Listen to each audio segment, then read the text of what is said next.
తెలంగాణలో బీజేపీకి అధికారంలోకి వచ్చే అవకాశం లేదని పీసీసీ అధ్యక్షుడు మహేష్ కుమార్ గౌడ్ అన్నారు. ప్రధాని మోదీ సభలో చేసిన వ్యాఖ్యలపై తీవ్రంగా స్పందించారు.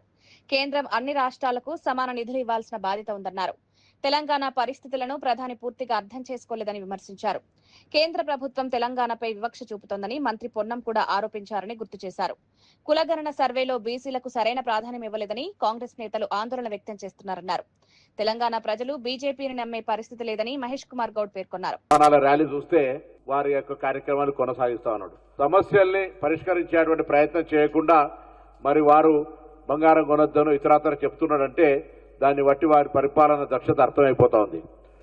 ఏదైతే హౌస్ హోల్డ్ సర్వే ఒక ప్రొఫార్మా ఉందో అది వారికి ఇచ్చి 13వ నెంబర్ కాలాన్ని చూపించి ఇందులో ఎస్సీ ఎస్టీ మాత్రమే ఉంది, జనగణనకు సంబంధించినప్పుడు కూడా బీసీల ఇండ్ల లెక్క పెట్టే కార్యక్రమం జరుగుతలేరు, ఇది మంచిది కాదు అనే మాట చెప్పినాం. దాని మీదనే బీసీ సంఘాలు నిన్న ధర్నా చేసినాయి. అదేవిధంగా హనుమంతరావు గారు దీక్ష చేసినారు. భారతీయ జనతా పార్టీ మాత్రం నోరు కూడా మెదపలేదు. ఇది తెలంగాణ ప్రజలు బలహీన వర్గాలు గమనించాల్సిన అవసరం ఉంది.